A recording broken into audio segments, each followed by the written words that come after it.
Share with us, how do you go about building your profile and your unique style and your unique brand as Marlis as an artist? Yeah, I think this is the section that I probably have the most to speak about because as a visual artist, I have to show my work in order for it to sell.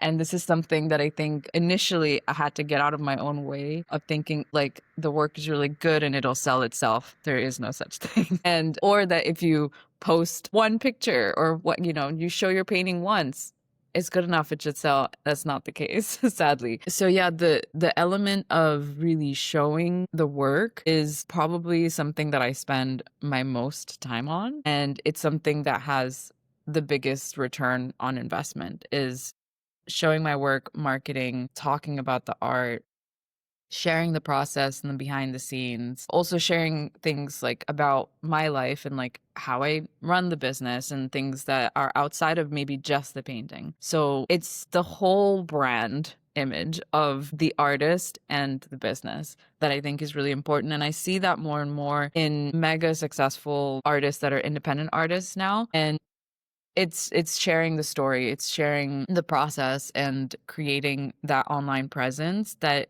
is accessible then to people worldwide. And that comes with creating content. It comes with having a website where you can showcase your art and sell your art and have it accessible to people all over the world. So yeah, there's a lot of touch points Yeah. there.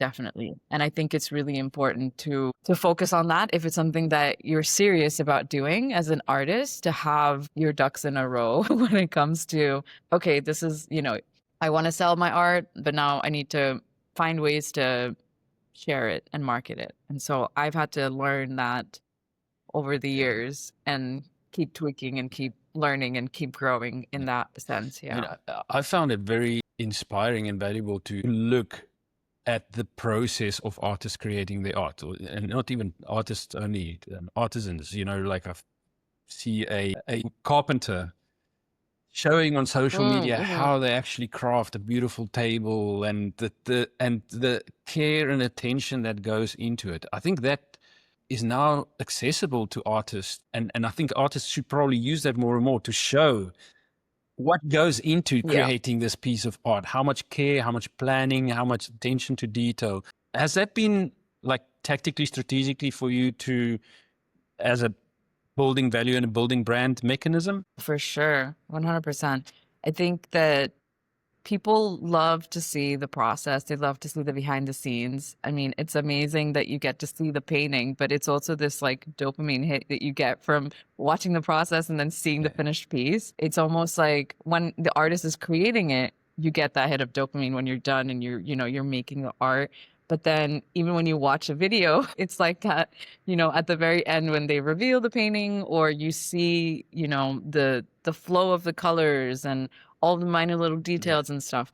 It's exciting and it's interesting, and that's definitely helped my yeah, brand. And also people then see that and they can also then know the value of the painting because then they also see the exactly. process as well. So it's a Yeah, bit like you're conveying and you're communicating the value in a yeah, different way without saying, well, this is how much all my supplies cost and here are how many hours I spent, which again, you can also share those details as well. But then when you see the process in the video form, you can see what's going on and what it took to make something. So yeah, that's definitely helped a ton. But here's the issue though, a lot of artists initially also having that resistance and kind of that fear of maybe of embarrassment and like the cringe factor of creating content while they're creating something. And it was something I also had to overcome initially of finding ways to incorporate the filming into yeah, my practice because that was also a hard thing because I was like, okay, I need to share this. And a lot of artists will also argue that it takes away from the creation process as well. But now I've built it yeah, into my practice where I'm not filming the whole thing, but I'll capture little elements. So before I'm about to do something, I'll hit record and then move it to a different angle, go do the rest of the thing. And like, so it is a thing that you also have to learn, but it's something that's super valuable because apart from sharing it on social media, I think when I rewatch my work as well, when I rewatch the videos later, it's almost like I'm reliving that part. And that to me is nice. fascinating Yes. too.